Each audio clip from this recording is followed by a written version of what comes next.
Hey, Amanda, Mark, and team. Beautiful day up here. We really had some great weather. We had kind of the one day last week, I think, where a storm moved through here. Otherwise, it's been a fantastic day up here. The second of these two joint practices between the Colts and the Browns. A lot of energy between these two teams, as for the most part, these guys know this is it. This is kind of the end of the road for these 3 weeks of training camp. So everybody stayed really loose out here today. We'll look at some of today's action in a second. Kind of the other big story here today.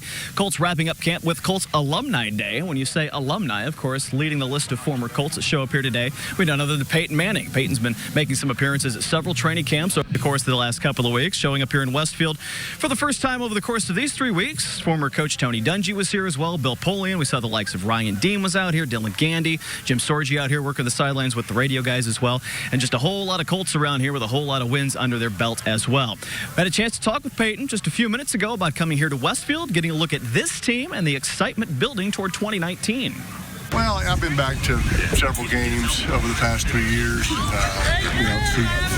Saw him play Reggie last year, won the Ring of Honor. Dwight's going in this year. So, I always have emotions and great feelings coming back here, even when I just, arrive into the city. But being at the facility or being down at the stadium or, certainly being around football and training camp is always fun. Great memories, and especially when you come back here, see the equipment staff and the training staff. And, Frank, it's always special. And, Bill and Tony and Jim, I had a great visit with them. So it was a fun day.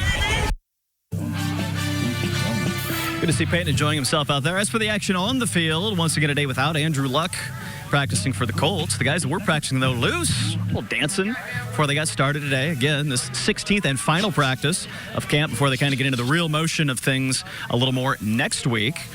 Both teams going head-to-head once again. Some great back and forth, particularly between the guys, the wide receivers and the secondary. Some really good hand-to-hand, one-on-one drills during the 7-on-7 and the rest of it. Coach Reich, plenty to contemplate over the course of these next couple of weeks of preseason. A lot to look at from the 3 weeks prior, but he also enjoyed seeing some of these former Colts around here as those champions getting a chance to share their message with this current crop of Colts. Yeah, we had Peyton talk to his team this morning, right, in the team meeting, and that was unbelievable. I mean, that was unbelievable. And then Tony here.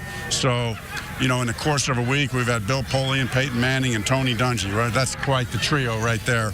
So, they really represent what this is all about. And what's really cool is they all know they're just excited about what's happening here and rooting for our team and for our guys and proud to be here, and we're proud to have them here. Day off tomorrow. These teams will play their preseason game at Lucas Oil Stadium coming up at Saturday. It's a 4 o'clock start time for coming into that game, a little earlier one for the second preseason game, and the Colts will continue practice back West 56th Street coming up next week. Serious injury to Reese Fountain, the Colts wide receiver, second-year guy out of northern Iowa, was carted off the field about midway through the session today. We'll tell you more about that tonight at 11. More from Peyton, more from the coach as well. We'll see you then. Time for a final break. Back to the studio to wrap up tonight's News at 6 next.